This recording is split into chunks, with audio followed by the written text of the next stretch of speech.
aliran tasawuf sufi dan falsafi. 1. Pengertian tasawuf sunni. Tasawuf sunni adalah aliran tasawuf yang berusaha memadukan aspek hakikat dan aspek syariat yang senantiasa memelihara sifat kezuhudan dan mengkonsentrasikan pendekatan diri kepada Allah dengan bersungguh-sungguh dengan berpegang teguh terhadap ajaran Al-Quran, As-Sunnah, dan Sirah sahabat. 2. Tokoh-tokoh tasawuf sunni. 1. Hasan al-Basri. Hasan al-Basri adalah seorang sufi angkatan tabi'in, seseorang yang sangat takwa, wara' dan zahid. Nama lengkapnya adalah Abu Sa'id al-Hasan Ibnu Abi al-Hasan. Beliau lahir di Madinah pada tahun 21 Hijriah, tetapi dibesarkan di Wadi Al-Qura. Setahun sesudah perang Siffin, beliau pindah ke Basrah dan menetapkan di sana sampai beliau meninggal dunia pada tahun 110 Hijriah. Yang kedua, Robi'ah al-Adawiyah. Nama lengkapnya adalah Robi'ah al-Adawiyah binti Ismail al-Adawiyah al-Bashariyah. Beliau lahir di Basrah tahun 95 Hijriah.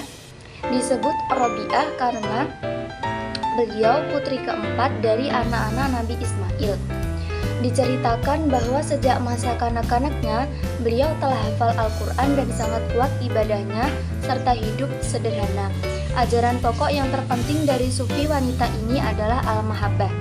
Menurut banyak pendapat, beliau merupakan orang pertama yang mengajarkan Al-Hub dengan isi dan pengertian yang khas tasawuf. Hal ini ada kaitannya dengan kodratnya sebagai wanita yang berhati lembut dan penuh kasih, rasa estetika yang dalam berhadapan dengan situasi yang beliau hadapi pada masa itu. Yang ketiga, Zunnun al-Misri. Nama lengkapnya adalah Abu al-Faidi Sauban bin Ibrahim Zu'annun al-Misri al-Khimini Kibeti. Beliau dilahirkan di Ahmin, daerah Mesir.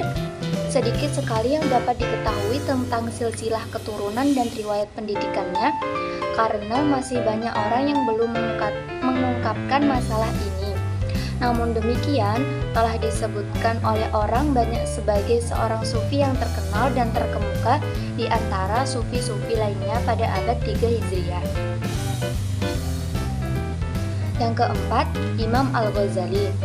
Menurut Abu Al-Wafa Al-Ghanimi Al-Taftazani, ada dua corak tasawuf yang berkembang di kalangan sufi, yaitu yang pertama, corak tasawuf sunni, di mana para pengikutnya memagari tasawuf mereka dengan Al-Quran dan As-Sunnah, serta mengaitkan keadaan dan tingkatan rohaniyah mereka dengan keduanya.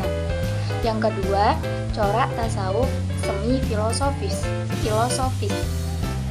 di mana para pengikutnya cenderung pada ungkapan-ungkapan ganjil serta bertolak dari keadaan fana menuju pernyataan tentang terjadinya penyatuan ataupun hulul.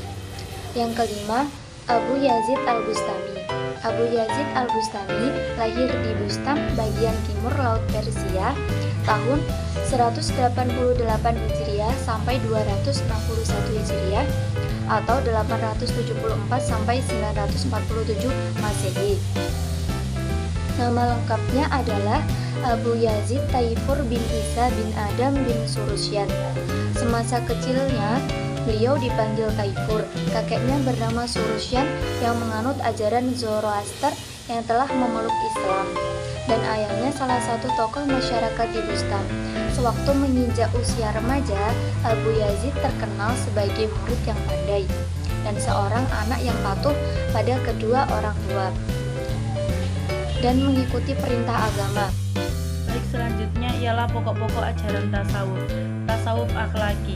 Akhlak dan tasawuf sebenarnya adalah dua disiplin ilmu Islam yang digali kemudian terus dikembangkan oleh ulama Islam dari konsep dasar keislaman, Al-Quran, Al-Hadis, serta diperbanyak dari aktivitas Rasulullah dan para sahabatnya. Sama dengan ilmu keislaman yang lain seperti fikih, tauhid, nahwu, dan lain-lain. Dalam bahasa Arab, kata khulukun berarti perangai, kemudian jamaknya adalah akhlakun. Dalam bahasa Indonesia berarti tabiat atau watak.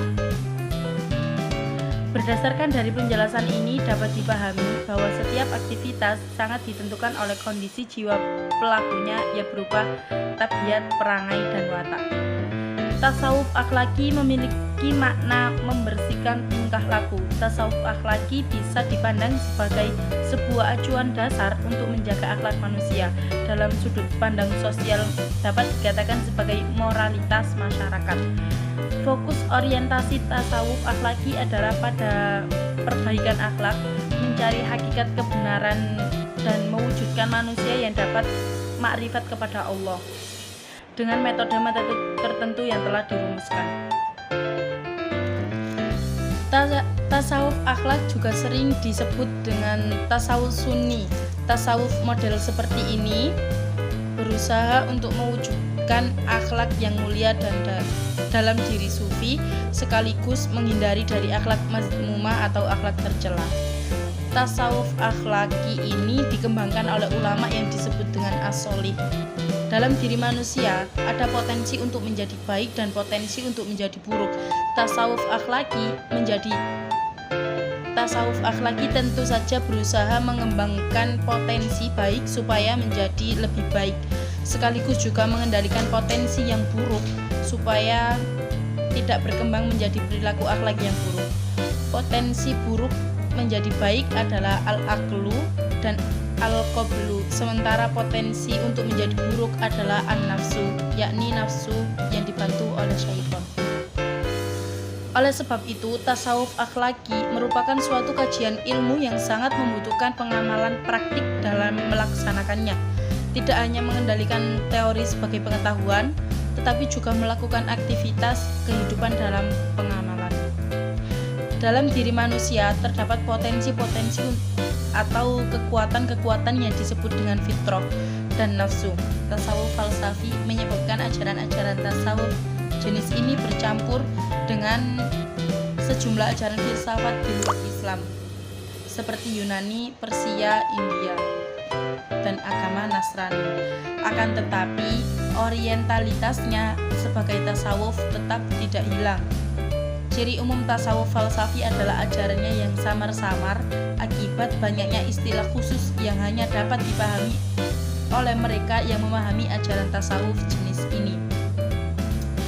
Tasawuf falsafi tidak dapat dipandang sebagai filsafat karena ajaran dan metodenya didasarkan pada rasa zuhd, tetapi tidak dapat pula dikategorikan sebagai tasawuf dalam pengertiannya yang murni, karena ajaran sering diungkapkan dalam bahasa filsafat dan lebih berorientasi pada panteisme.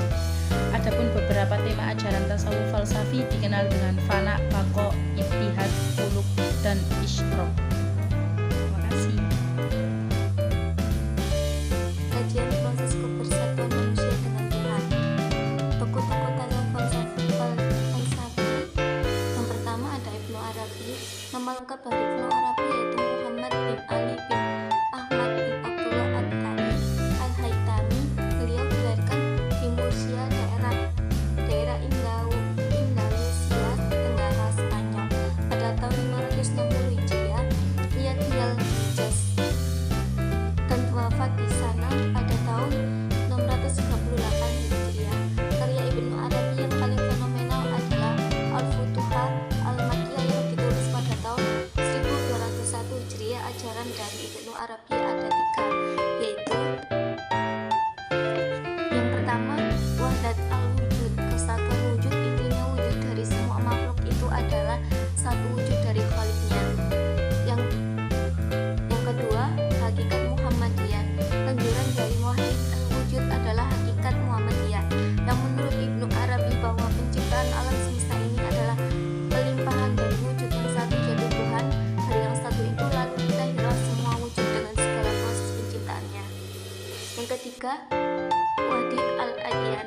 Turunan ketiga dari wahdatul wujud adalah wahdatul adyan, yaitu kesamaan agama. Semua agama itu adalah satu yang bersumber dari Tuhan. Yang selanjutnya adalah Al-Jili. Nama lengkap Al-Jili adalah Abdul Karim bin Abdul